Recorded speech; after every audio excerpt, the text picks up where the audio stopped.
Bonjour à tous et bienvenue sur le plateau de Bonjour chez vous. Aujourd'hui, on va parler d'une expression bien connue. Que signifie donner sa vie à Jésus? On aime le dire, on aime poser la question, on aime raconter voici ce qui s'est passé quand j'ai donné ma vie à Jésus. Mais qu'est-ce que ça signifie? Qu'est-ce qui se passe? Et qu'est-ce que c'est réellement donner sa vie à Jésus? On en parle aujourd'hui avec Aurélie et notre invité de la semaine, Yanis Gauthier. Salut Yanis. Bonjour Evelyne. Salut, Ça va Yanis. toujours? Ça va très fort. Ça va toujours très fort avec Oui, toi. toujours. Bonjour Aurélie. Bonjour. Evelyne. Salut Aurélie. C'est un petit bonjour. Hein. Des grandes salutations aujourd'hui. Oui. Un petit Aurélie, bonjour. elle est toute en discrétion, Aurélie, Oui. c'est pour ça. Efficace mais facile. Aujourd'hui, on parle de ce que signifie donner sa vie à Jésus. Et Yanis, dans quelques minutes, pas tout de suite, mais en milieu d'émission, on va dire, tu vas faire une rubrique réponse d'experts et tu vas justement nous expliquer ce que signifie renoncer à sa vie et suivre Jésus selon Matthieu 16, 24. On a déjà tous entendu ce verset et donc tu vas nous en parler tout à l'heure. C'est cela, oui. C'est cela, oui. Que vous êtes solennel aujourd'hui, une émission très solennelle. Donc on va voir ce qui s'est réellement passé, ce que ça implique de donner sa vie à Jésus et on en commence tout de suite en parlant dans la pensée du jour. Quand on parle de donner sa vie à Jésus, on parle de la nouvelle naissance. C'est le processus par lequel une personne entend la parole de Dieu, cette parole touche son cœur, cette personne est poussée comme ça à accepter Jésus comme son Seigneur, comme son Sauveur, et cette personne décide de vivre pour lui. Et il y a plusieurs personnes qui ont été touchées par la parole de Dieu. Elles ont répondu à l'appel en faisant une prière, mais elles pensent que ça s'arrête là. La prière, c'est très bien, parce que la Bible nous dit dans Romains 10 au verset 9 que si tu confesses de ta bouche le Seigneur Jésus et si tu crois dans ton cœur que Dieu l'a ressuscité des morts, tu seras sauvé, parce que c'est en croyant du cœur qu'on parvient à la justice et c'est en confessant de la bouche qu'on parvient au salut. Donc, dès l'instant où vous avez confessé le Seigneur de votre bouche, vous avez fait cette prière, votre cœur a été touché. Oui, vous avez donné votre vie à Jésus, c'est super. Mais ça ne s'arrête pas là. Il y a un engagement de cœur qui doit pouvoir se faire pour vivre complètement et pleinement ce salut. J'aimerais faire une différence entre deux catégories de personnes. Il y a des personnes qui sont bien, les personnes qui veulent bien être chrétiennes, et des personnes qui sont engagées vis-à-vis du Seigneur. Une personne qui veut bien être chrétienne, c'est une personne, oui, qui a fait la prière du salut, elle a accepté Jésus-Christ et elle est prête à faire des choses dans ce sens. C'est déjà très bien, mais cette personne n'est pas encore arrivée au stade d'une personne engagée, qui est une personne qui est dévouée corps et âme pour Dieu. Lorsqu'on regarde les disciples dans la Bible, ils étaient dévoués corps et âme pour le Seigneur. C'est des personnes qui sont prêtes à faire des ajustements nécessaires, des grands sacrifices, qui sont prêts à tout, et c'est des personnes pour qui c'est Jésus-Christ ou rien, tout simplement. Donc là, on parle des personnes engagées. Vous avez peut-être donné votre vie à Jésus et vous voyez que vous aimez Dieu, vous aimez bien aller à l'église, vous aimez bien faire ces choses, mais ce qui serait encore mieux, c'est déjà un bon pas, mais ce qui serait mieux, c'est de commencer à vivre cette vie où on se dit « moi, je suis engagé pour le Seigneur. Je veux vivre pour Dieu. » Je n'ai pas juste eu à répéter une prière. Ma vie de chrétien ne s'arrête pas juste le dimanche, mais c'est une vie où je suis engagée pour faire plaisir à Dieu, pour faire tout ce que le Seigneur me demande de faire. L'engagement, ça doit se voir à différents niveaux parce qu'on dit qu'on accepte Jésus comme son Seigneur et comme son Sauveur.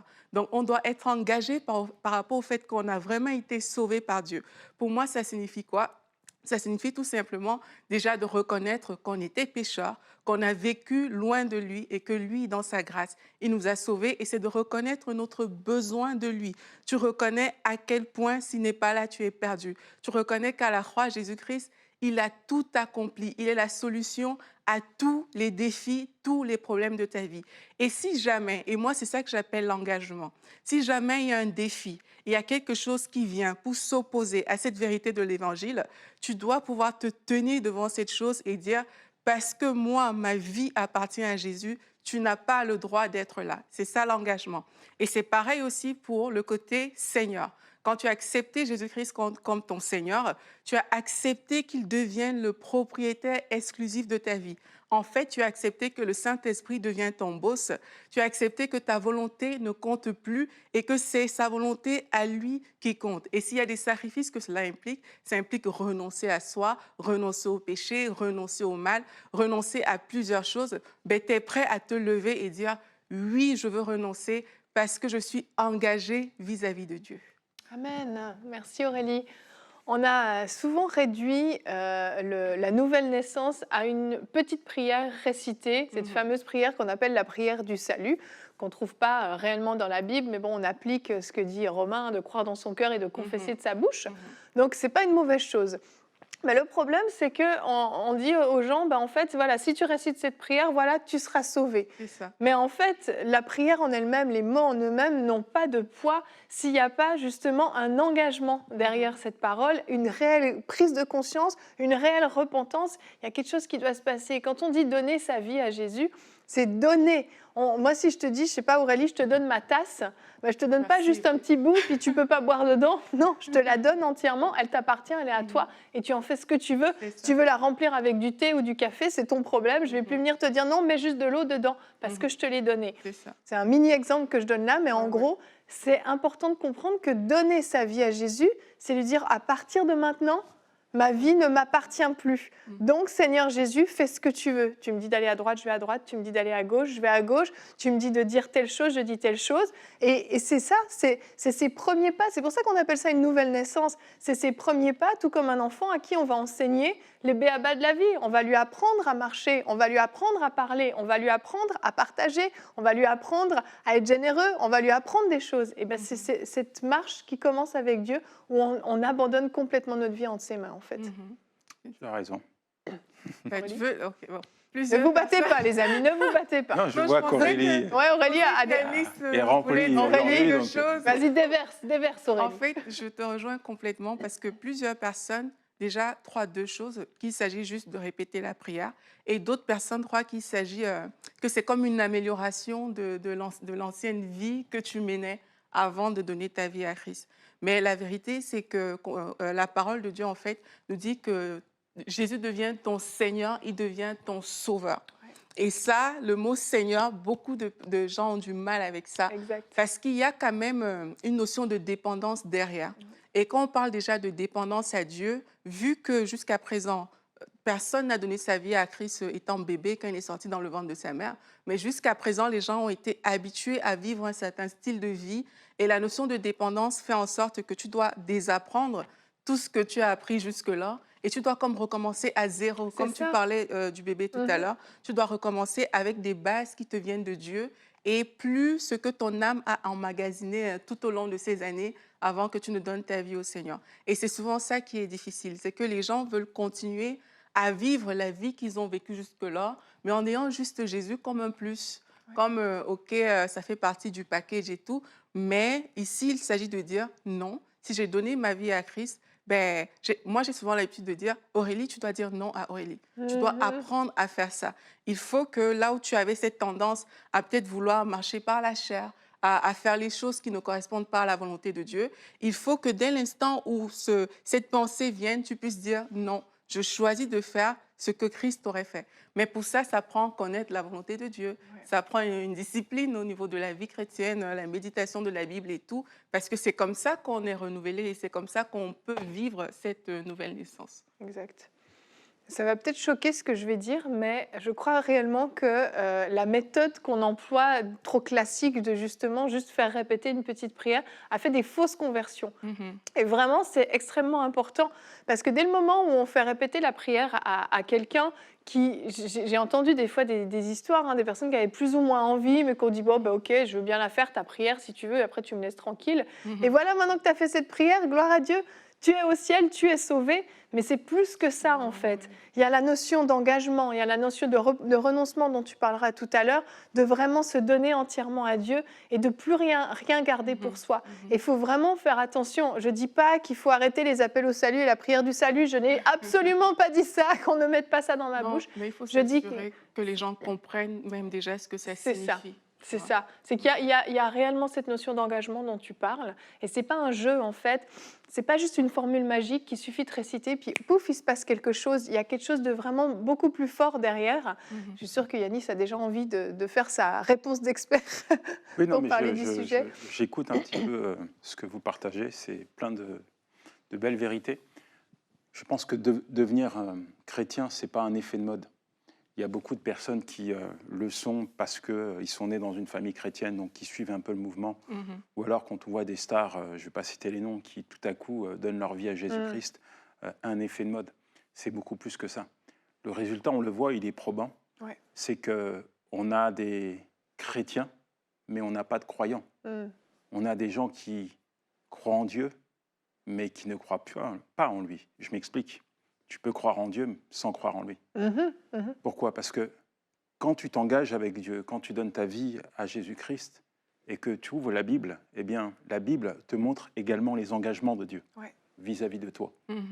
Et quand tu crois en Dieu, mais que tu ne crois pas en lui, eh bien, c'est un jour, tu as dit, oui Seigneur, je t'accepte, etc. Tu crois en l'existence de Dieu, tu crois que Dieu a mis le soleil, la lune, les étoiles en place. Mais par contre, tu ne crois pas que Dieu puisse agir dans ta vie. Tu ne t'appropries pas les paroles de Dieu parce que tu n'es pas engagé avec Dieu. Et quand tu es engagé avec Dieu, tu comprends la parole de Dieu. Tu comprends qu'au travers de sa parole, Dieu s'engage. Dieu prête serment. Et la parole de Dieu, elle est irrévocable. Et c'est pour ça qu'aujourd'hui, on a beaucoup de chrétiens frustrés, beaucoup de chrétiens qui ne sont pas épanouis, beaucoup de chrétiens qui ne portent pas de fruits. Beaucoup de chrétiens qui sont juste chrétiens de nom. Ils ont fait de Jésus-Christ leur sauveur, mais pas leur Seigneur, comme tu le disais. Et ça, c'est juste passer à côté d'une multitude de bénédictions. Oui, effectivement, parce que beaucoup de gens aussi, par rapport à ce que tu dis, Yanis, voient le côté contraignant parce qu'ils ne connaissent pas Dieu, les engagements de Dieu, comme tu appelles.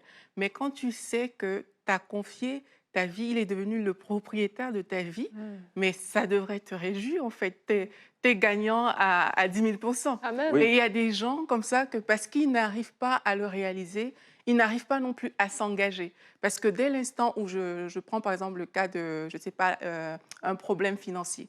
Si un problème financier vient frapper à ta porte, tellement tu n'es pas engagé, tu as juste accepté le Seigneur comme ça, que tu n'auras même pas la force de te tenir face à ça en disant, regarde, moi, ayant accepté le Seigneur Jésus, je sais qu'il s'est fait pauvre pour que je sois enrichi à divers niveaux, y compris au niveau de mes finances. Donc, je me lève pour ça parce que ma vie ne m'appartient plus, ça appartient à lui. Ouais. Donc, ce positionnement est tellement important. Quand tu n'as pas ce positionnement, soit tu attends que tout te tombe dessus, et parfois, il a parlé des chrétiens frustrés, c'est comme ça qu'on voit pas de résultats, tout simplement parce que ton cœur n'est pas engagé. Pour moi, un cœur engagé, c'est vraiment un cœur que dès que j'ai dit oui à tout.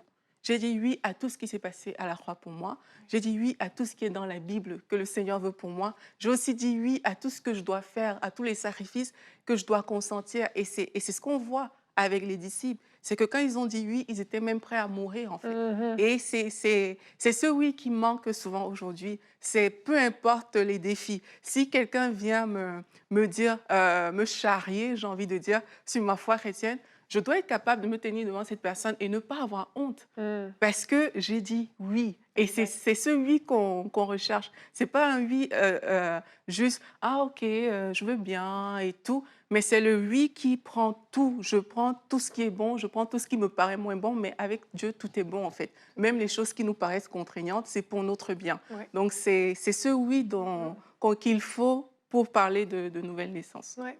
En fait, la nouvelle naissance est entièrement gratuite, elle ne nous coûte rien, mais en fait, elle nous coûte toute notre vie. C'est un espèce de paradoxe, mais elle va nous coûter littéralement toute notre vie. Ouais. Est-ce qu'on est prêt vraiment à tout abandonner ? Et c'est pas moi qui le dis, c'est Jésus lui-même qui l'a dit. On va aller voir dans la Bible notre verset du jour. Marc 8 au verset 34. Jésus a dit, donc, puis il appela la foule, donc Jésus, avec ses disciples et leur dit « Si quelqu'un veut être mon disciple, qu'il renonce à lui-même, qu'il se charge de sa croix et qu'il me suive. » Et j'ai envie de continuer parce qu'au verset 35, Jésus complète et il donne des éléments supplémentaires. Il dit « Car celui qui voudra sauver sa vie la perdra, mais celui qui perdra sa vie à cause de moi et de la bonne nouvelle la sauvera. » Ça paraît complètement paradoxal. Et que sert-il à un homme de gagner tout le monde s'il perd son âme? Jésus explique ici que si on veut garder notre vie, sauver notre vie, la conserver pour nous-mêmes, parce que pensons que nos propres choix, nos propres décisions sont meilleures pour nous et que ce qu'on avait planifié, nos rêves, nos projets, tout notre idéal de vie sont meilleurs pour nous, on veut sauver notre vie, on veut la garder, bien en fait on va la perdre. Et ça paraît fou, tu veux sauver ta vie, tu la perds, et si tu veux la perdre, tu la sauves. C'est ça, c'est la folie de l'évangile. Mais en fait, c'est parce qu'on la confie à celui qui est le maître et qui connaît parfaitement tout ce qu'il y a de mieux, le meilleur pour notre vie. Tous ses plans, c'est en lui. Seul, on ne les accomplit pas. En lui, on les accomplit. Une prédicatrice est née. Mais je tenais juste à ajouter un point important. Aurélie, tu parlais de contraintes. Et puis quand tu évoques ce texte, sous le regard humain, on peut trouver ça contraignant. Mm-hmm. Mais c'est parce qu'on ne connaît pas le cœur de Dieu. C'est ça. Parce qu'en fait, il y a aussi l'héritage, il faut le dire, l'héritage qu'on a de ce monde, de la religion. Mhm. La religion est pesante. Et les gens pensent que donner sa vie à Jésus-Christ, c'est entrer dans des rites pas possibles. Ouais. Aller 10 fois à l'église, c'est pas ce qui a marqué là. C'est faire des jeûnes multiples, c'est se contraindre, c'est s'enfermer, se déconnecter de la société, c'est ne plus vivre finalement. Ça, c'est une mauvaise interprétation. Pourquoi ? Parce que Dieu, depuis la Genèse, n'a pas créé l'homme pour la religion. Il a créé l'homme pour être en communion avec lui. Amen. Il a créé l'homme pour être en communion avec lui. Et Dieu ne nous demande pas d'être religieux. La religion, ça blanchit l'extérieur, mais ça ne change pas le cœur de l'homme. Dieu nous demande d'être en communion avec lui. Et quand tu comprends à quel point Dieu est bon, quand tu comprends que finalement tout ce que Dieu te dit dans sa parole, c'est bénéfique pour toi, et il y aura des retombées pour ta famille, et ça te permettra de t'épanouir dans chaque aspect de la vie. Quand tu comprends toutes les richesses, les vérités qui émanent de la parole de Dieu, alors ce n'est plus une contrainte pour toi de suivre Jésus. Tu réalises que finalement, la Bible, la parole de Dieu, c'est ton GPS spirituel, ta boussole qui te garde, qui te préserve en vie et qui va te mener au bout dans le royaume de Dieu. Et c'est ça la vraie liberté d'ailleurs. C'est ça la vraie liberté, parce qu'il y a des gens qui, le côté contraignant, ils ont peur de perdre leur liberté de faire des choses. Ouais. Mais la vraie liberté, c'est ça. Amen. C'est d'accepter de reposer pleinement en Jésus-Christ. Exact. Et on va voir maintenant avec toi, Yanis, dans notre rubrique Réponse d'experts, on va voir ce que signifie le renoncement dont j'ai parlé dans le verset du jour. On enchaîne tout de suite. Donc Yanis, que signifie renoncer à sa vie et suivre Jésus selon Matthieu 16, 24 ? On t'écoute. Si quelqu'un veut venir après moi, qu'il renonce à lui-même, qu'il se charge de sa croix et qu'il me suive. Waouh, ça c'est une déclaration. Dans le dictionnaire, le renoncement, c'est action de renoncer à quelque chose, de cesser de rechercher ce à quoi on tenait. Et j'aimerais quand même dire, avant de développer un peu cette idée, c'est que quand on regarde les Écritures, quand on regarde toutes ces personnes que Dieu a utilisées dans l'Ancien Testament, ils avaient tous un point commun. En fait, ils ont tout sacrifié. Ils étaient passionnés par Dieu et ils ont tout donné jusqu'à leur vie pour être utiles entre les mains de Dieu. Et je crois qu'aujourd'hui encore, Dieu cherche des gens qui sont prêts à tout sacrifier, renoncer à tout. Le Seigneur compose toujours avec des personnes qui se livrent totalement entre ses mains. C'est tellement important. Le renoncement, c'est une question de choix, de décision. Nul ne peut servir de maître, car où il va haïr l'un, ou il aimera l'autre. Ou il s'attachera à l'un et méprisera l'autre. Matthieu 6, verset 24. On ne peut pas servir Dieu en faisant des compromis. On ne peut pas s'attacher à Dieu et puis s'attacher au monde. Ce n'est pas possible. Soit on s'attache à Dieu, soit on est attaché au monde et avec tout ce que ça implique. Mais la réalité, c'est que lorsque Dieu nous demande de renoncer aux choses qui paraissent parfois attrayantes de ce monde, c'est pour nous préserver, c'est pour nous utiliser. Et forcément, oui, il y a un coût. Et dans Luc 14, verset 33, il est dit « Ainsi donc, celui d'entre vous qui ne renoncera pas à tout ce qu'il possède ne peut être mon disciple. » il y a plein, on arrive dans la vie, plus on va grandir, plus on va avoir des possessions, des ambitions, des rêves, des projets. On va construire des choses, et parfois même ce sont des choses légitimes.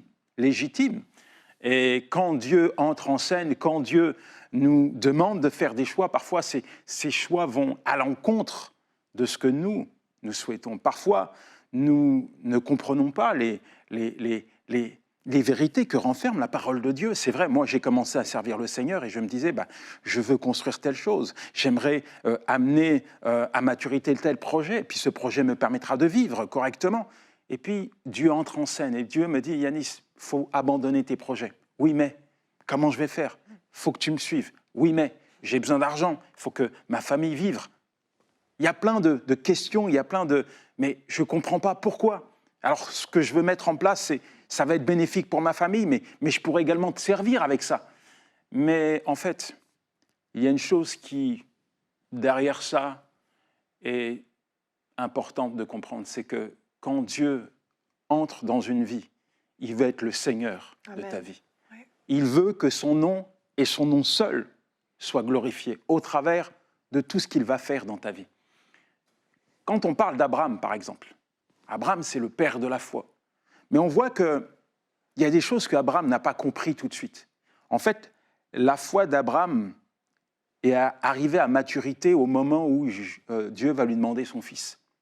Par contre, au début, lui, quitte ton père, quitte ta mère, quitte ta patrie, suis-moi. Et puis, Abraham va faire des erreurs, mais au travers de ces erreurs, il va apprendre à connaître le cœur de son berger. Et lorsque Dieu lui demande de lui offrir son fils, Isaac, en fait, Isaac représente beaucoup de choses, parce que c'est le fils de la promesse.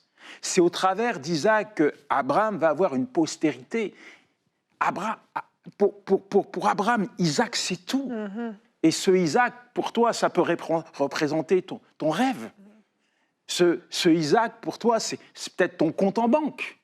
Ce Isaac, pour toi, c'est peut-être une carrière. Ce Isaac, pour toi, c'est peut-être le projet d'aller dans un autre pays. Ce Isaac, pour toi, c'est peut-être ta vie.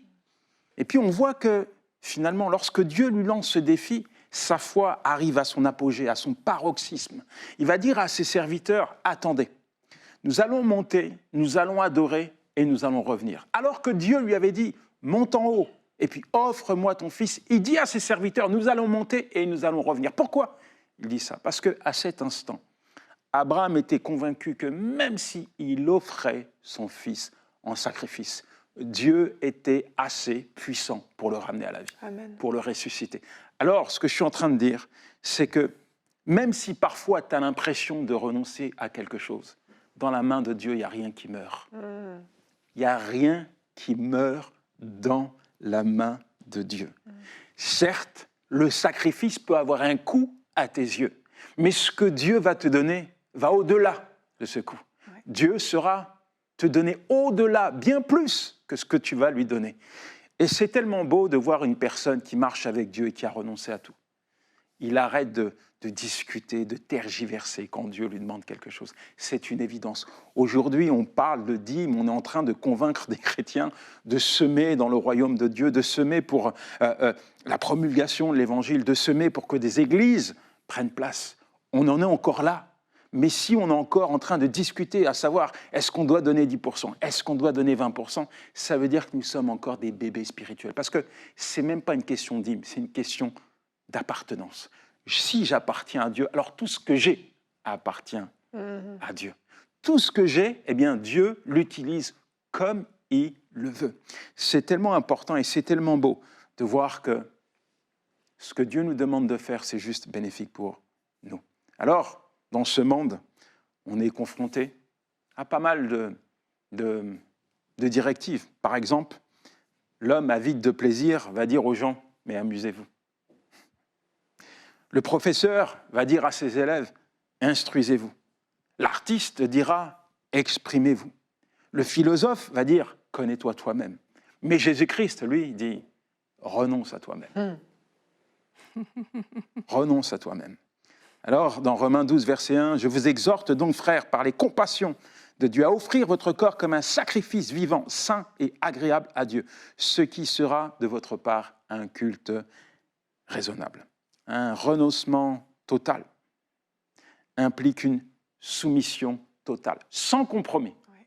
Il n'y a pas de discussion, il n'y a pas de cohabitation. Le monde et le Saint-Esprit ne peuvent pas coexister en nous. Ce n'est pas possible. Jésus-Christ n'est pas venu cohabiter avec notre personne, notre chair. Il est venu crucifier notre chair. Crucifier notre chair. Il est venu tuer notre chair et ses désirs, parce que c'est incompatible.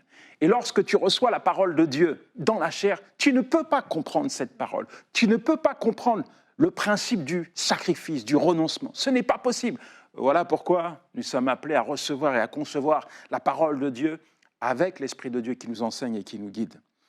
Et c'est tellement beau de voir aussi que finalement, quand nous marchons avec Dieu, notre vie est belle, notre vie porte du fruit digne de Dieu. Et quand nous allons arriver au bout, à la fin de notre parcours, de notre pèlerinage, nous pourrons dire, comme Paul, « J'ai été crucifié avec Christ. Ce n'est plus moi qui vis, mais c'est Christ qui vit en moi. » Amen.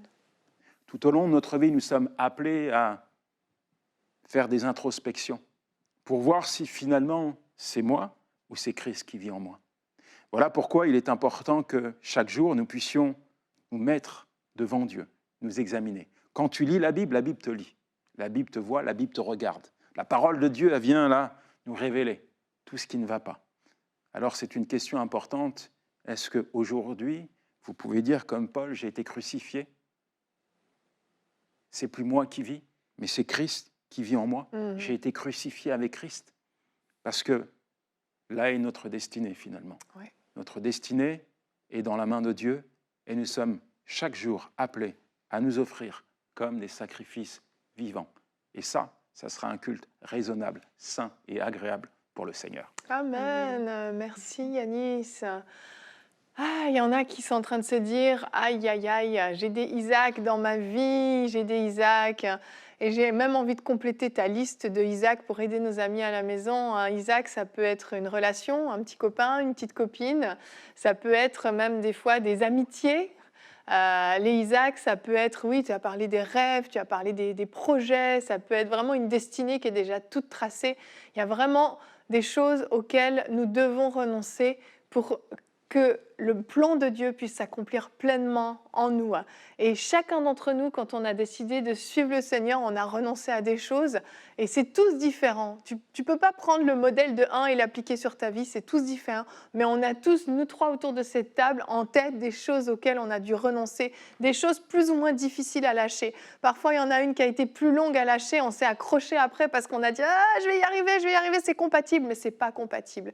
Et vous savez très bien, pendant cette émission, le Saint-Esprit est venu appuyer là où ça dérange un peu parce que vous savez que vous devez renoncer à cette chose, vous devez renoncer à cette personne. Et aujourd'hui, prenez la décision de donner entièrement votre vie à Jésus-Christ, qu'il soit le Seigneur et le Sauveur de votre vie. C'est notre prière et c'est notre désir.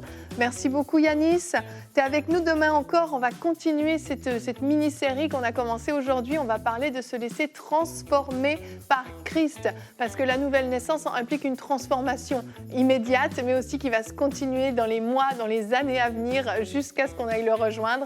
Et tu feras une rubrique Conseil du coach, comment devenir un homme nouveau. On se retrouve demain. Merci d'avoir été avec nous et bonjour chez vous.